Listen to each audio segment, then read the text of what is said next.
जब मैं स्कूल गया पहले दिन, बड़ा एक अच्छा एक्सपीरियंस था मेरा। तब मुझे अक्सर अब मुझे याद आता है कि मतलब जब मैं पहले दिन स्कूल गया था अपने बड़े भाई के साथ, तो उनके क्लास फेलोज़ के साथ, तो उनकी क्लास में बैठा था। मैं पहली क्लास में नहीं बैठा था, मुझे डर लगता था बेसिकली टीचर से, क्योंकि जब सुबह असेंबली का वक्त हुआ तो मेरा कज़न था साथ में, वो मुझे लेके गया। तो जब भी कोई नया उस्ताद दाखिल होता तो मैं उससे पूछता, अच्छा ये मेरा उस्ताद है, ये मेरा उस्ताद है।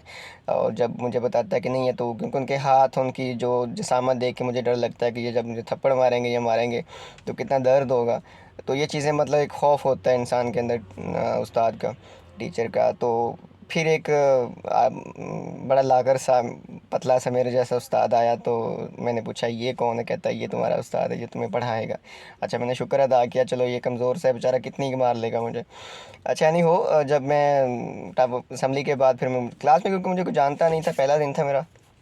हाँ, भाई जानते थे, भाई की क्लास फेलोज़ वो सारे मुझे जानते थे। मैंने कहा जी मैंने अपनी क्लास में नहीं बैठना, मैंने जी भाई की क्लास में बैठना। अच्छा, उन्होंने कहा ठीक है आ जाओ, आप क्लास में आ जाओ। सातवीं क्लास थी शायद तब।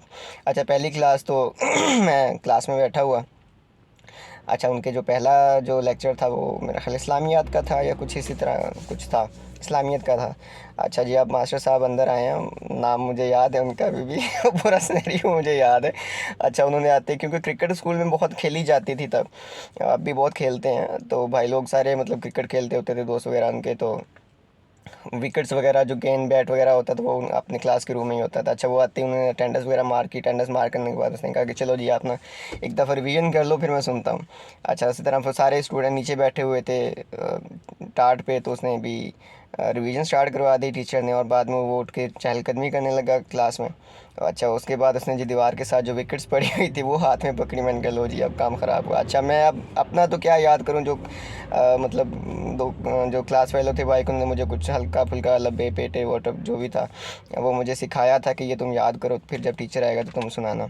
अच्छा, मैं जब वो टीचर को देखूं, उसके हाथ में पकड़ी हुई विकेट को देखूं, मैंने कहा ले जी मारे गए। मैंने कहा इससे भी था तो वही तक वही क्लास बेचारा कमज़ोर सा था, कितना मुझे मार लेता, ये तो विकेट हाथ में पकड़े हुए है।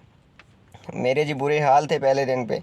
अच्छा खैर, खुदा खुदा करके ऊपर से क्लास वालों, भाई की क्लास वालों भी मुझे तंग कर रहे थे कि अच्छा ये तुझे सबक सुनेगा, अब तेरी खैर नहीं है, तू हमारी क्लास में आके बैठा है ना, अब तुझे ये पढ़ाएगा और तेरी खैर नहीं। और ऊपर से मेरी सांस एक जाए एक गाए, बुरा हाल मेरा ये सोच सोच के कि अब मैं मतलब आसमान से गिरे खजूर में अटके वाली जो कहावत थी वो मुझ पे फिट हो रही थी तब।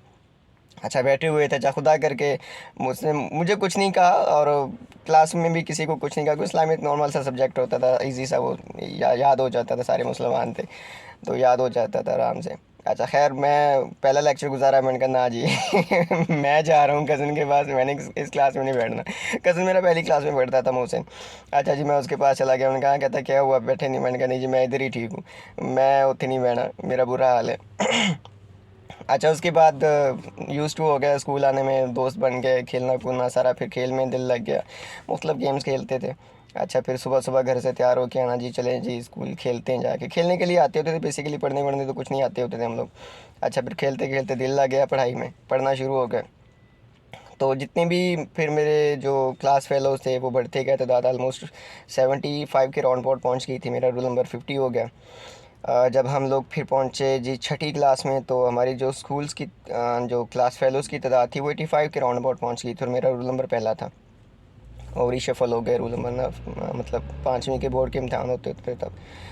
और मैं सोच रहा था कि मतलब इतने जो मेरे साथ क्लास फेलोज़ पढ़े हैं 65 के राउंड अबाउट, वो सब तब मुझे सारे याद होते थे, उनके नाम घर सब कुछ, छठी क्लास में भी नाम घर सब कुछ। अब बैठा सोच रहा था कि मैं चलो एक एनालिसिस करता हूँ कि मुझे मेरे जो जितने क्लास फेलोज़ में से कितने के मुझे नाम याद है, और यकीन करें रेयरली 5-6 के मुझे नाम याद आए, बाकी किसी का नाम नहीं याद आ रहा। अच्छा, कौन था क्या था, शक्ल मतलब दिमाग में आ जाती, अच्छा वो लड़का था, लेकिन उसका नाम नहीं याद आ रहा। अच्छा, फ़लाँ जगह से लड़का आता था, उसका नाम नहीं याद आ रहा। बस ये सिचुएशंस हुई हुई है, मतलब हम लोग कितने कट ऑफ हो गए हमारे रूटीन से या अपनी याददाश्त से स्कूल के पीछे गुजरे में। बहुत जो क्लोज़ दोस्त हैं ऑब्वियसली वो उनसे रब्ता तो है, लेकिन बहुत कम रह जाता है। लेकिन वो स्कूल वाली जो यादें बातें, वो खेल कूद सारा कुछ, वो बड़ा एक अलग सी फीलिंग होती है इंसान के अंदर शुरू से ही।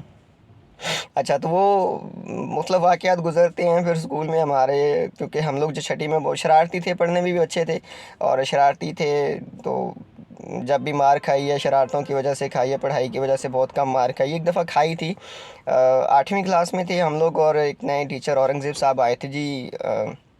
चौक आज़म से आते होते थे शहर से, जो बड़े यंग से टीचर थे। हमने देखा जी ये तो बड़े कूल कूल से बच्चे हैं जी, ये अच्छा पढ़ाएंगे नहीं वो। और उसने मैथ पढ़ाई तो कुछ सवाल होते थे जो तब तब के दौर में बहुत मुश्किल समझे जाते थे। भारतीय सवाल नरेशंस वाले उनको कहा जाता था, जिनमें लिखा होता था जी फ़लाँ बंदे ने ये काम किया तो फ़लाँ ने ये किया तो क्या बताओ उसने क्या किया। इस तरह करके नरेशंस कोई भी स्टेटमेंट दी होती थी तो स्टेटमेंट से क्वेश्चन को खस करके फार्मूला लगा के सॉल्व आउट करना होता था क्वेश्चन को। अच्छा, उसने पहला दिन उसने जी बताया, कुछ क्वेश्चन समझाए और पहले दिन तो समझ नहीं आई बिल्कुल भी, क्योंकि वो सवाल थोड़े तब मुश्किल लगते होते थे। हमने जी ठीक है देख लेंगे, पहला उस्ताद कौन सा मारेगा दूसरे दिन हम लोगों को। अच्छा खैर नहीं हो, दूसरा दिन आया स्कूल का। हम लोग कोई 60-70 स्टूडेंट थे 8वीं क्लास में, और तब बोर्ड के इम्तिहान हमारे होने थे। आया जी, उसने क्वेश्चन लिखवाया तो पूरी क्लास को क्वेश्चन नहीं आया, सिर्फ एक लड़का था उसको क्वेश्चन आ गया। समझ नहीं आ रही हमें कि उसने गाइड से लिखा था, खुलासे से लिखा था, नकल की थी, क्या किया था खुदा जानता है। वो नॉर्मल सा स्टूडेंट था, मतलब मैथमेटिक्स में इतना अच्छा भी नहीं था, लेकिन उसको वो क्वेश्चन आ गया। बाकी सारी क्लास सारे के सारे बच्चों को किसी को वो क्वेश्चन हल ना हुआ। अच्छा, उसने क्या किया जी, कान पकड़ लो। ग्राउंड होता था खुला जहाँ पे क्रिकेट खेलते होते थे हम लोग, सर्दियों के दिन थे जी, हल्की हल्की धूप निकली हुई है। तो उसने कहा जी कान पकड़ो। मुर्गे बन गए, ठीक है जी। मतलब एक तरह से बेइज्जती महसूस हो रही थी, इंसल्ट भी फील हो रही थी कि हम लोग ज़हीन फ़तीन स्टूडेंट, पूरा स्कूल जानता था कि बच्चे पढ़ने वाले हैं, क्योंकि ऑब्वियसली जब रिज़ल्ट आता था तो हम ही फर्स्ट सेकंड पोजीशन पे आने वाले होते थे। तो कान पकड़े हुए हैं जी पूरी क्लास में। मैंने कहा चलो जी, जहाँ पे बाकी पकड़े हुए हैं पे खुद भी सुबहान अल्लाह हो जाओ। हम लोग हो गए फिर। अच्छा, वो उस बंदे ने जो टका के लगाई ना, लगाई उसने एक एक ही है, लगाई उसने एक एक ही थी, और जो लगाई थी वो आज तक याद है। मतलब 18 साल कैरियर में ना, एजुकेशनल कैरियर में जो वो सोटी पड़ी थी ना मुर्गा बन के, वो आज तक याद है, वो नहीं भूली। उसके बाद ही हम लोग, मतलब बुरा हाल हमारा। लेक्चर एंड हुआ है, ब्रेक हुई है, हम लोग पहुंच गए जी प्रिंसिपल के पास। हमने कहा उसके पास रोना धोना के खुदा के वास्ते भाई हमारी इस बंदे से जान छुड़ाओ। हम नहीं पढ़ने वाले इस बंदे से, इसकी समझ नहीं आती, इसने बुरा बेड़ा गर्क कर दिया हमारा मार मार के। मतलब मारा भी बहुत ज़ोर से था, लगाई एक एक ही थी लेकिन बहुत ज़ोर के लगाई थी, अभी तक याद है। अच्छा, तो बेड़ा गर्क। अच्छा, वो उसने चलने कहता कोई नहीं मैं बात करता हूँ उनसे। उन्होंने बात की। अच्छा, उसने कहा जी पढ़ाएंगे, उस पढ़ाया, लेकिन अब जाहिर सी बात एक डर और खौफ दिल में जब बैठ जाते हैं फिर कहाँ किसी की समझ आती है, चाहे महबूबा हो चाहे कुछ भी हो। वो तो खैर टीचर थे जिनका डर लग से था। अल्लाह अल्लाह करके जी उस टीचर से जान छुड़ाई हम लोगों ने। और उसके बाद एक नए टीचर, और खैर प्रिंसिपल ने खुद लेक्चर ले लिया, चलो कहता मैं पढ़ाता हूँ आप लोगों को। वो बहुत अच्छे और नाइस इंसान थे, उन्होंने पढ़ाया तो खुदा था करके जान छुड़ाई। उसके बाद फिर कुछ नए टीचर्स आ गए तो इस तरह यूज टू हो गए, हम लोग निकलना शुरू हो गए। तो मैं बेसिकली बात करने का मकसद था कि अक्सर इंसान बैठता सोचता है, जो जितने भी इनके रिलेशंस बने होते हैं, यारी दोस्ती हैं, सब कुछ, जब एक वक्त आता है इंसान को सब कुछ भूल जाता है, और मतलब कुछ भी याद नहीं रहता उसका पास। मुझे इतने सारे लोग जानते थे, मेरे क्लास फेलोज़ दोस्त सब, यकीन करें मुझे किसी के नाम तक याद नहीं आ रहे कि स्कूल में मेरे पास कौन था, कॉलेज में मेरे साथ कौन था, यूनिवर्सिटी में मेरे साथ कौन था। बहुत कम दोस्त हैं जो बहुत क्लोज़ थे मेरे, बस उन्हीं के नाम याद हैं, उनका उनसे कांटेक्ट है, कॉलेज यूनिवर्सिटी के भी, स्कूल के भी। और स्कूल में रेयरली कुछ कोई 3 से 4 बच्चे हैं, स्टूडेंट हैं, दोस्त हैं जिनसे मेरा कांटेक्ट रहा है। बाकी सबके नाम भूल चुका हूँ। किसी का याद नहीं है जिनके साथ क्रिकेट खेली है। कुछ मेरे क्लास फेलोज़ हैं और कुछ मेरे सीनियर थे, क्योंकि मेरी मोस्टली बनती ज़्यादा सीनियर्स के साथ ही, चाहे स्कूल में, क्योंकि क्रिकेट खेलते होते थे हम लोग। तो फिर वो कुछ जूनियर सीनियर मिल के एक टीम बना के फिर हम लोग मैच खेला करते थे। तो इसी तरह फिर वो सारी रिकॉल होती जाती हैं चीज़ें। लेकिन अब बना रहा हूँ, बात कर रहा हूँ, लेकिन यकीन करें अभी भी किसी का मुझे नाम याद नहीं आ रहा है। तो वक्त गुजरता जाता है, इंसान यूज्ड हो जाता है, अपनी लाइफ में बिज़ी हो जाता है, और जो वक्त गुजरा होता है वो ऑब्वियसली वापस तो नहीं आता, सिर्फ अपन को याद कर सकते हैं। बहुत सारे दोस्त ऐसे हैं जो मुझे नहीं याद है।